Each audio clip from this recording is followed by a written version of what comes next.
What's up, ladies and gentlemen? In my travels across the Mountain State, I've come across many flood record walls on the side of buildings that are dedicated to recording different flood heights across the Mountain State.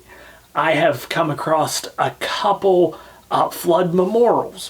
One I came across was at Tigert Lake, dedicated to the flood of 1985. And in my antiquing trips across the Mountain State, and from some of the trips I went on with my family in the early 90s, I have came across many a book about West Virginia floods.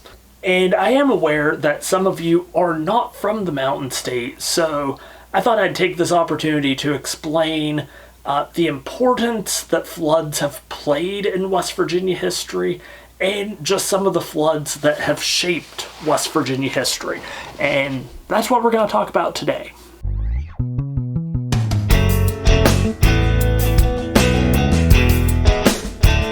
So the first flood that we're going to talk about today is the Shenandoah Flood of 1870. This flood affected parts of Maryland, Virginia, as well as parts of the eastern panhandle of West Virginia, predominantly the Harper's Ferry area. So like I've said before in these videos, Harper's Ferry was a very important strategic point during the Civil War.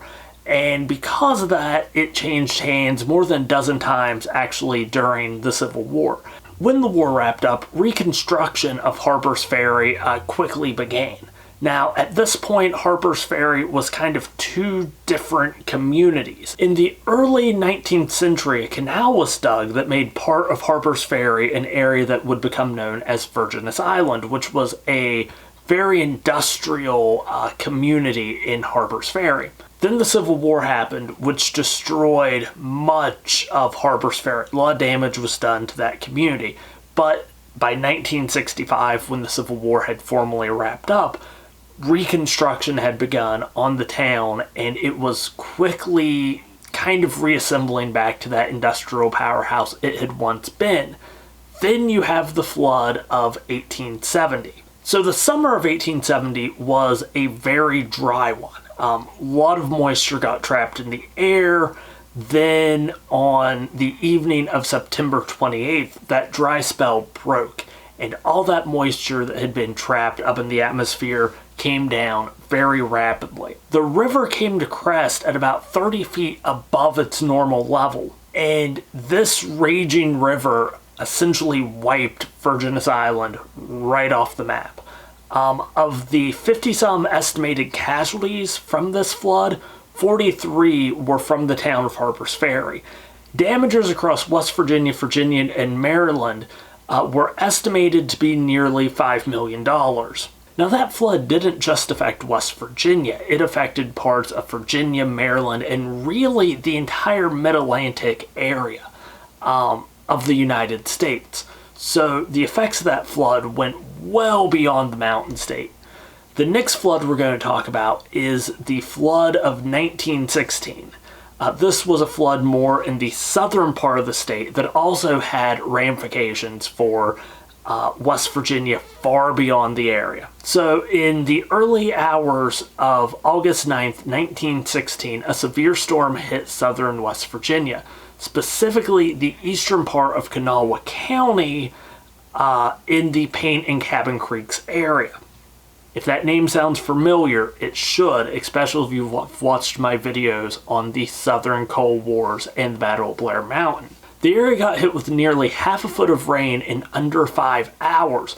The flood destroyed nearly 900 homes and destroyed nearly every single railroad bridge that crossed the Cabin Creek. In nearby Camp Kanawha, or Kanawha City, or Kanawha City, I'm a filthy northerner, I'll butcher your pronunciations, National Guard troops were preparing to depart to take part in the Mexican-American War. Instead, they were deployed to bring supplies and help to individuals left stranded and homeless by the flooding.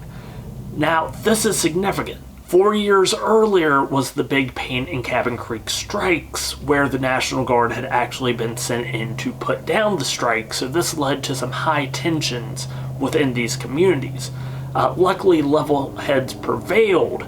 A total of about 71 individuals were killed during the flooding of 1916, and over half of the individuals affected by the flooding would have to relocate in order to find work. And this is where the larger history comes into play. A lot of those individuals were Union miners, so as they spread across the southern part of the state, they took their Union ideologies with them, which definitely played a role in the second round of the Southern Cold Wars that came to a climax at the Battle of Blair Mountain. The flood of 1937. Now, the last two were summertime, late summer, early fall floods.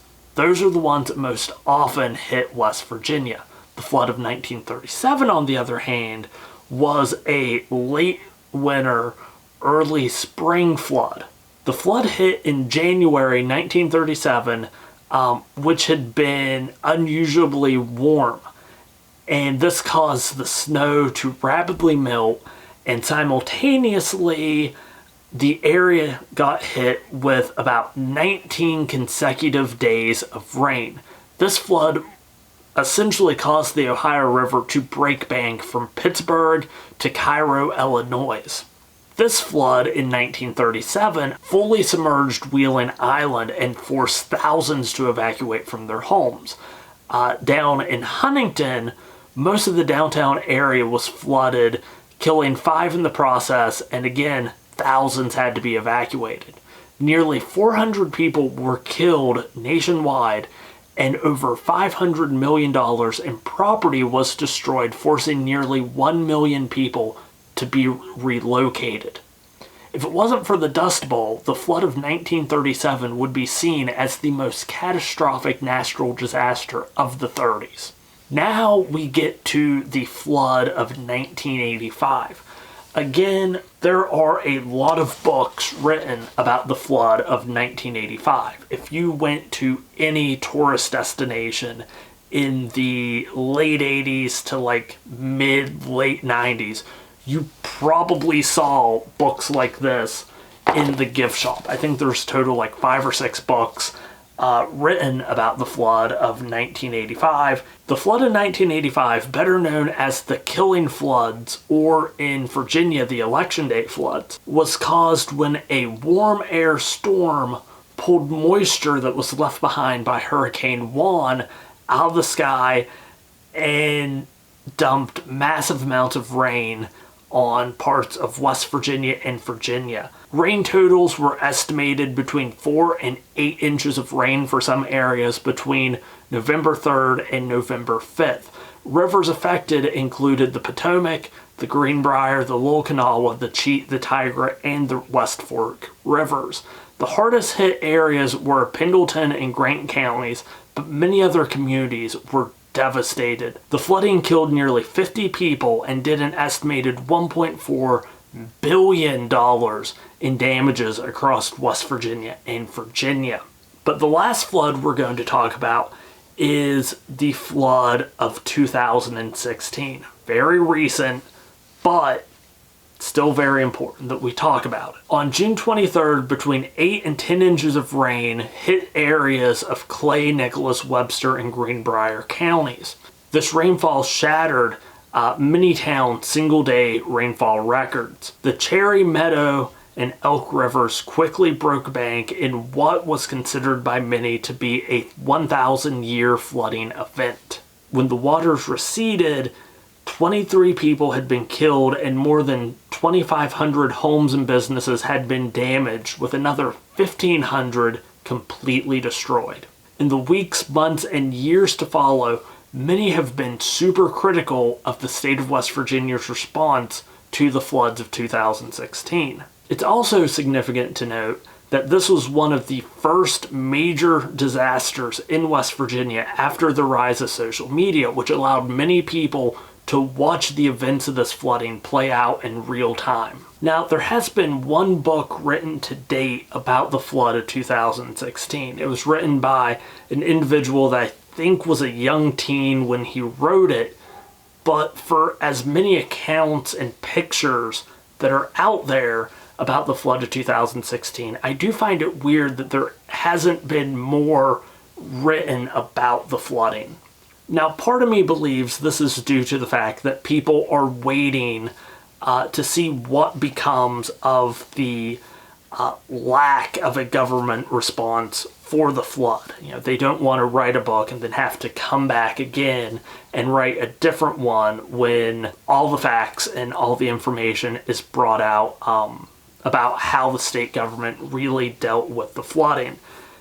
But if you are a writer or journalist or someone interested, it is something that you could very much write about. It's very recent, and there are lots of accounts and pictures and video that are out there of the flooding of 2016. While flooding is fairly common across the state, it is important to remember, especially as we go into this period of late August, September, early October, that these events aren't super uncommon. I thought this video would just be an interesting little project to do. It was just a quick overview. There's a lot more information, a lot better information out there of all these floods. And until next time, don't forget to stay wild, stay wonderful, try your best to stay dry and safe, and I will talk to you later.